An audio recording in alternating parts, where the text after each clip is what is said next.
So hello everyone, welcome to our YouTube channel which name is Metallurgical Engineering, and today we are going to discuss about some very basic definitions which you often encounter in metallurgy.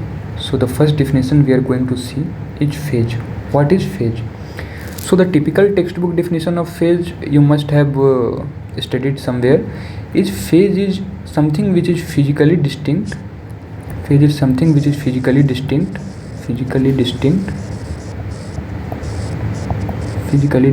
chemically homogeneous,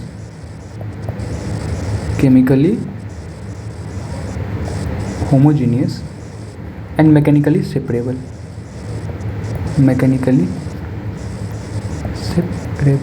This is universally accepted definition, so we are going through only this. And what is it mean, we will go through that later in this discussion only. So the next definition is equilibrium diagram. So we should see an example of different type of phases.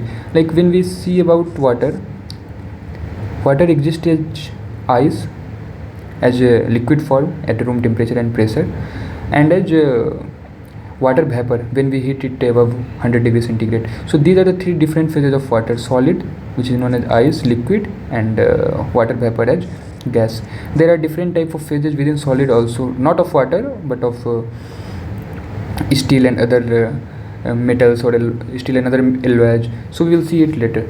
So the next definition is of equilibrium diagram. So equilibrium diagram is map which gives relationship between phases in equilibrium in a system as a function of temperature, pressure and composition.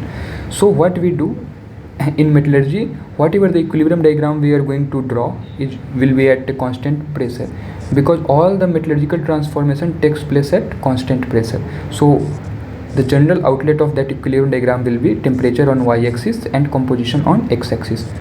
So there are different components which will be indicated on this composition axis. For an example, when we are going through the equilibrium diagram of iron and carbon, we will see here is 100% iron and here will be 100% cementite, because we don't study iron carbon diagram, that is iron cementite diagram.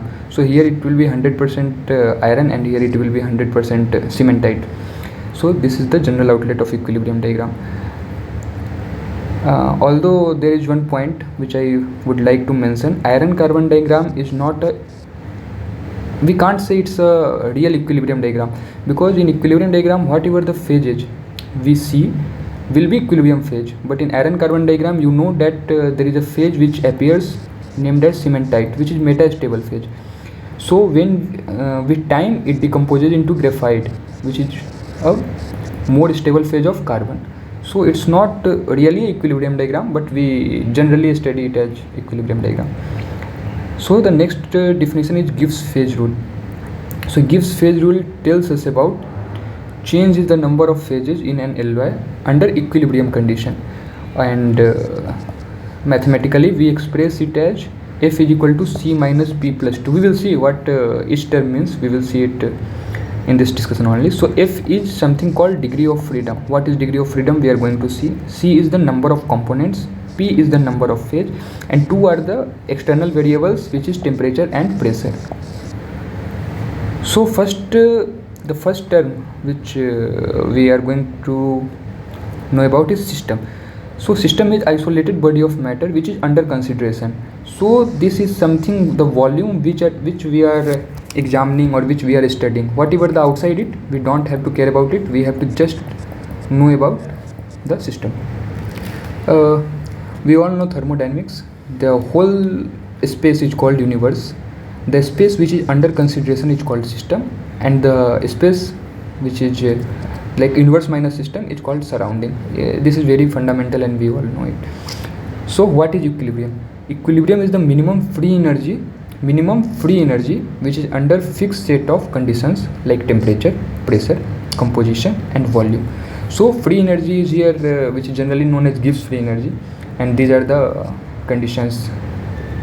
So when we vary these conditions, there are a finite number of energy corresponding each set of these 4 variables, and on within that infinite set, at which specific temperature, pressure, composition and volume, the energy, free energy is minimum, that is known as equilibrium.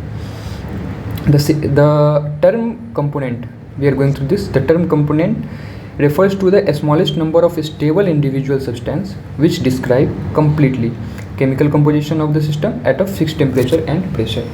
So when we see the phase diagram, as I told you about iron carbon phase diagram, let's say we are taking complete phase diagram. Here is 100% iron, here is 100% carbon. This is temperature, this is composition axis, this is temperature axis. So here the component is 2, iron and carbon. Whatever the diagram is there is constructed for these two components, iron and carbon. Degree of freedom. So degree of freedom refers to the number of variables which can be changed independently without showing any disappearance of a phase or formation of a new phase. These two terms are very important. You have to know about this: disappearance of a phase or a formation of new phase. So let's take an example. That we know that Gibbs phase rule was F is equal to C minus P plus 2, and we also know that all the metallurgical phase diagram or equilibrium diagram is constructed at constant pressure. So we take it C minus P plus 1. Degree of freedom is equal to. So let's take an example of copper nickel system which make isomorphous phase diagram. So this is 100% copper, this is 100% nickel, this is composition axis, this is temperature axis. So we see that there are 4 points or zones we can divide this phase diagram into. First one is this is called terminal. This is liquid plus alpha, this is alpha. This is liquid phase, this is solid phase, and this is the mixed phase. Here liquid and solid both phases are available. Here alpha is the solid solution. So, and this line is called liquidus line, this line which we are seeing is called liquidus line, and this line is called solidus line. So see, we are going to calculate degree of freedom at terminals, liquidus, solidus, this single phase region, this dual phase region. So here degree of freedom at terminal. What will be the degree of freedom at terminal? So F is equal to C minus P plus 1. Number of component here is only 1 because it is 100% copper. So C is 1. Phase is 2 because liquid and solid. This is the terminal of these two phases, liquid and solid. So here phase is 2 and plus 1. So degree of freedom is 0. On liquidus and solidus line, what will be the degree of freedom? Here component is 2 component is there. So component is 2, phase is also 2 and plus 1. So it will be 1. There is 1 degree of freedom. Now we are going in single phase region. This region whole liquid and this region complete solid solution. So here the number of component is 2. Number of phases is only 1 because we see there it's complete liquid, it's complete solid. So number of a complete solid, I mean completely soluble solid. So number of phases is here 1 and plus 1. So here degree of freedom is 2. And in this region, what is the number of component? Number of component is 2. Number of phases is also 2, liquid and solid. These are the 2 phases. And plus 1. So degree of freedom is 1. So these are the some basic fundamentals of metallurgy. So at terminal, degree of freedom is 0. At liquidus or solidus, degree of freedom is 1. In single phase region,